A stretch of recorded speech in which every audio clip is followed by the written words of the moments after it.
اور رات کے کسی بھی حصے میں آپ نیند سے بیدار ہو کر اٹھ کر تہجد کی نماز ادا کر سکتے ہیں، اور اس کا آخری وقت جو ہے وہ طلوع فجر ہے، یعنی جیسے ہی فجر کی نماز کا وقت شروع ہوگا اب تہجد کی نماز کا وقت ختم ہو جائے گا، یعنی عشاء کی نماز کا جب تک وقت ہے تہجد کا وقت بھی ہے، آپ تہجد پڑھ سکتے ہیں۔ ویسے ہی فجر کی نماز کا وقت شروع ہو گیا، عشاء کا وقت ختم ہوگا، اب تہجد کی نماز کا وقت بھی ختم ہو جائے گا، اور اسی طرح اس کا افضل وقت جو ہے وہ رات کا آخری حصہ ہے، یعنی جو سحری کا وقت ہوتا ہے یہ سب سے افضل وقت ہے۔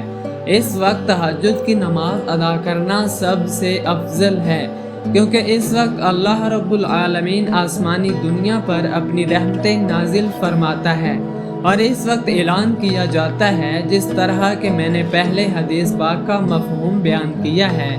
اب ہم بات کرتے ہیں کہ تہجد کی نماز کتنی رکعت ہم پڑھ سکتے ہیں۔ ناظرین، تہجد کی نماز آپ 2 رکعت بھی پڑھ سکتے ہیں، 4 بھی پڑھ سکتے ہیں، 6 بھی پڑھ سکتے ہیں، 8 بھی پڑھ سکتے ہیں، اسی طرح 12 رکعت بھی نبی کریم صلی اللہ علیہ وآلہ وسلم سے ثابت ہے۔ آپ کے پاس وقت زیادہ ہے، آپ 6 رکعت پڑھ لیں، 4 پڑھ لیں، 8 پڑھ لیں، اسی طرح 12 بھی پڑھ سکتے ہیں۔ اگر وقت کم ہے تو 2 رکعت بھی آپ پڑھ سکتے ہیں، آپ کو تہجد کی نماز کا ثواب مل جائے گا۔ اب آئیے بات کرتے ہیں کہ تہجد کی نماز میں سورہ اخلاص کتنی بار پڑھنی ہوتی ہے، کیونکہ بعض لوگ یہ سمجھتے ہیں کہ تہجد کی نماز میں پہلی رکعت میں 8 مرتبہ، دوسری میں 7 مرتبہ اور تیسری میں 6 مرتبہ، اسی طرح 5 مرتبہ، 4 مرتبہ، 6 مرتبہ، 3 مرتبہ اور 2 مرتبہ، اور آخری رکعت میں 1 مرتبہ۔ بعض لوگ یہ طریقہ اپناتے ہیں کہ اس طریقے سے ہی تہجد کی نماز ادا کرنی ہے۔ دیکھیں، تہجد کی نماز یہ نفل نماز ہے، اور نوافل کے جتنے بھی طریقے بیان کیے جاتے ہیں وہ زیادہ سے زیادہ مستحب ہیں۔ ایسا نہیں ہے کہ اگر کوئی شخص سورہ اخلاص 8 ہی مرتبہ پڑھے گا پہلی رکعت میں تو تب ہی نماز ہوگی، ورنہ نہیں ہوگی، ایسا بالکل نہیں ہے۔ تہجد کی نماز میں سورہ اخلاص چاہے 1 ہی مرتبہ آپ پڑھ لیں، پہلی رکعت میں 1 ہی مرتبہ پڑھ لیں اور ہر رکعت میں 1 ہی مرتبہ آپ پڑھتے جائیں، تب بھی آپ کی تہجد کی نماز ہو جائے گی۔ اور اسی طرح تہجد کی نماز میں سورہ اخلاص کے علاوہ بھی اگر کوئی سورہ آپ پڑھتے ہیں تو آپ کی نماز ہو جائے گی۔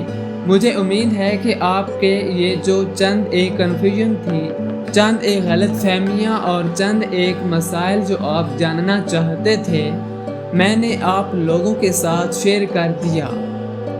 اب ایک اور ضروری اور اہم بات یہ ہے کہ تہجد کی نماز ادا کیسے کرنی ہے۔ سب سے پہلے نیت کرنا ہے۔ نیت جو ہے وہ اصل دل کا پختہ ارادہ۔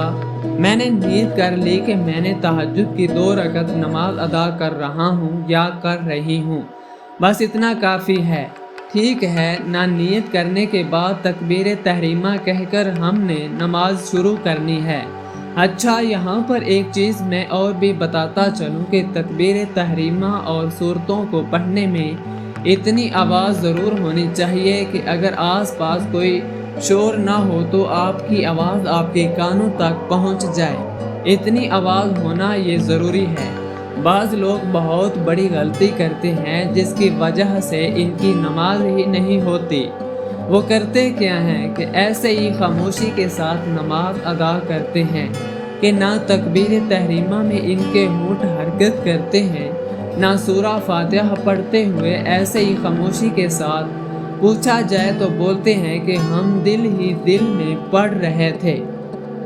یاد رکھیے گا کہ اس طرح نماز نہیں ہوتی۔ تکبیر تحریمہ یہ نماز کے فرائض میں سے ہے، یعنی الفاظ ادا ہونے چاہیے اور اتنی آواز ہونی چاہیے کہ آپ کے کانوں تک آپ کی آواز پہنچ جائے۔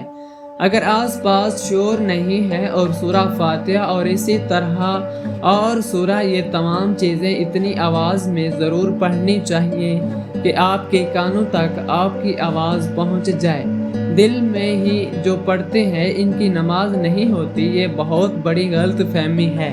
اس کو دور کرنا چاہیے۔ ہم نے تکبیر تحریمہ کہہ کر نماز شروع کرنی ہے اور بقیہ نماز دیگر نمازوں کی طرح ادا کرنی ہے۔ یہ تہجد کی نماز پڑھنے کا بالکل آسان سا طریقہ ہے، ٹھیک ہے نا؟ اس میں ایسا نہیں ہے کوئی خاص صورتیں پڑھی جاتی ہیں، اس کے پڑھنے کا کوئی خاص طریقہ ہے، ایسا بالکل نہیں۔ جس طرح 2 رکعت ادا کی جاتی ہے، اس طرح تہجد کی نیت سے 2 رکعت کر کے آپ جتنی رکعت پڑھنا چاہیں آپ پڑھ سکتے ہیں۔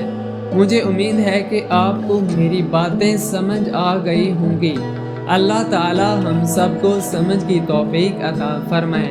اگر اس ویڈیو سے آپ نے کچھ بھی سیکھا ہو یا آپ کو کچھ بھی سیکھنے کو ملا ہے تو کمنٹ کر کے ضرور بتائیے گا۔ ویڈیو پسند آنے کی صورت میں لائک اور شیئر کرنا بالکل نہ بھولیے گا۔ ناظرین، کمنٹ باکس میں اللہ کے 99 ناموں میں سے ایک نام ضرور ٹائپ کریں۔ ملتے ہیں نیکسٹ ویڈیو میں۔ خدا حافظ۔ اگر آپ کو یہ ویڈیو پسند آئی ہو تو اس ویڈیو کو لائک اور ہمارے اس چینل نور ایمان آفیشیل کو سبسکرائب کریں۔ شکریہ۔